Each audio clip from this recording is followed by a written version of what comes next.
Hey guys, welcome to the next tutorial of ethical hacking and penetration testing via Kali Linux.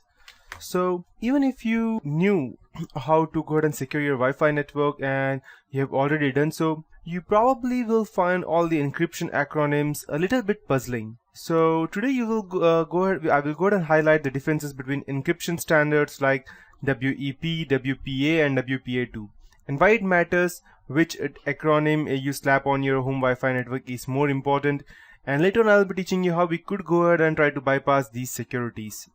So to start with, first there are different types of securities. Recent technologies have 802.11b, 11g. Most commonly used are 11v, that's up to 11 Mbps, and 11b and 11g are not that famous, but they're used in very large companies because they have extreme high speed. 802.11b uses security techniques like WEP to make the network secure, but WEP is not that secure as per my experience. And not only my experience, even if you go ahead and check on the internet, it's very easy to go ahead and crack the WEP encryption. That's why. And finally we have the IEEE that came up to 802.11x standards for wireless Ethernet. So let's go ahead and take a look at the different types of authentication that we have. And the first one is WEP, and after that we have WPA, WPA2 and 802.1x authentication. But I won't be teaching you much about 802.1x because normally people only go ahead and use WPA2 no matter what kind of organization they are in. So you might be wondering, why does it all matter? You did what you were told to, you logged onto your router after you purchased it and plugged it in for the first time and set a password. What does it matter what the little acronym next to the security encryption standard you choose was?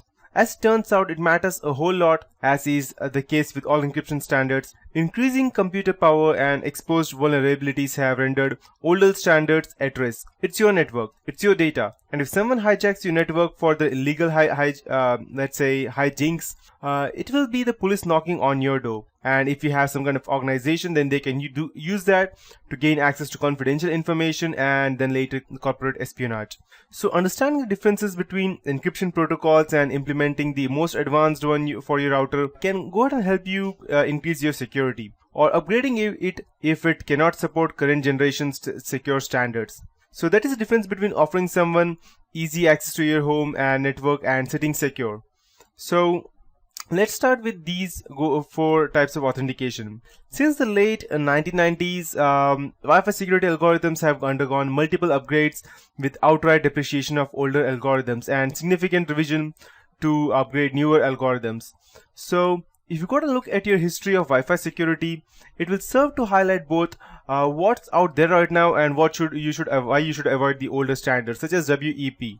So I'll just go to the next. Okay, so this is what a WEP looks like, and WEP, that is the full form is wide equivalent privacy. WEP is most widely used Wi-Fi security algorithm in the world. That is a function of age, backwards compatibility, and the fact that it appears first in encryption types selection menus in many router control panels. WEP was ratified as a Wi-Fi security standard in the September 1999, and the first versions of WEP were not particularly strong. Even for that time, they were released because United States restrictions on the export of various cryptographic technology led to manufacturers restricting the devices to only 64-bit encryption, whereas this was this was only a 64-bit encryption. When restrictions were lifted, it was increased to 128-bit despite of the introduction of 256-bit WEP encryption. So 128-bit remains one of the most common implementation standards. Despite revisions to the algorithms and increased key size in the WEP, over time numerous security flaws were discovered in the WEP standard.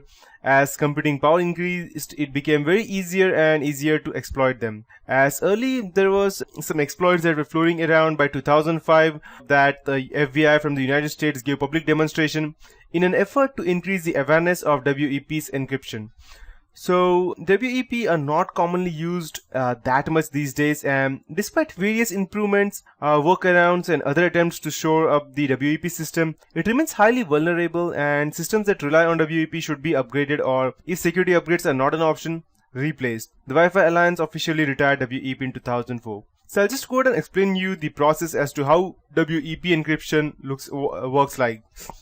WEP encryption is specified by IEEE 802.11 for encryption and authentication. So this means that the standard describes WEP as having two main parts. The first being the authentication part and the second being the encryption part.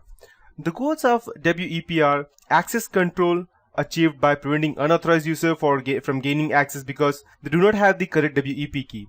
Privacy is obtained by using the WEP key to encrypt the wireless LAN data streams, and only those with the correct WEP can decrypt them. So this figure will show you an idea as to how exactly WEP encryption works like. The encryption process used by the WEP is Rivest Cipher 4, that's called as RC4. This is also an integrity algorithm CRC32, which is used on the plain text to create the integrity check value, that's ICV, which is used to protect them from tampering or unauthorized data modification. And this figure will show you exactly what decryption of algorithm looks like. So yeah, that's how it works. So now coming back to our next part would be the WPA encryption, which is the full form is Wi-Fi protected access, and you all must have already guessed WPA2, that's Wi-Fi protected access 2. WPA access was the Wi-Fi Alliance's direct response and replacement to the increased vulnerabilities of WEP standard. It was formally adopted in 2003, I can say, a year before WEP was officially retired.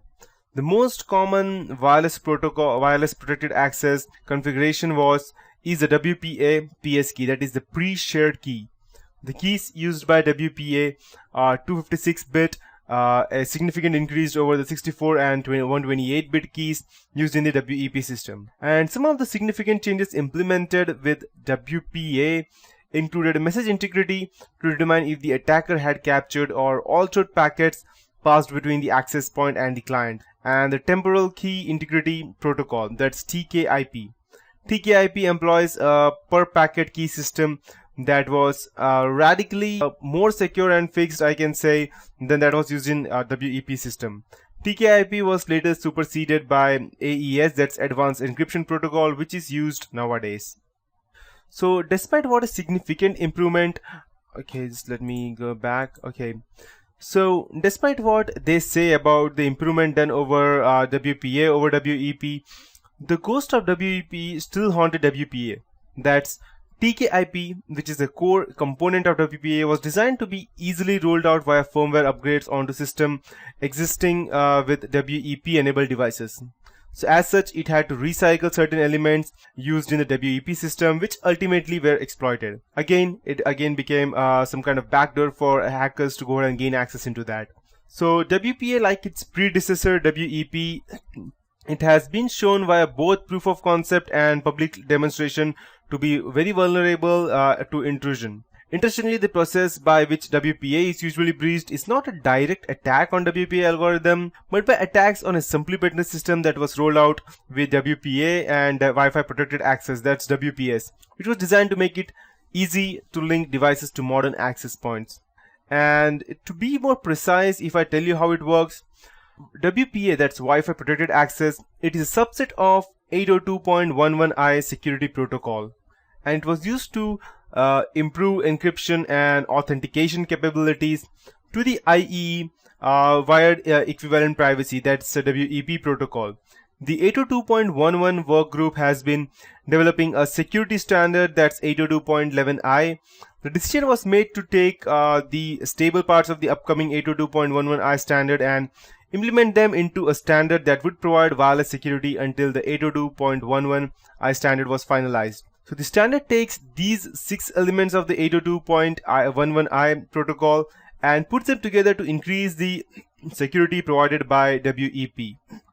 And finally, we have the WPA2, which is quite different and the most secured till date, but I won't say that it's that secure, because still, no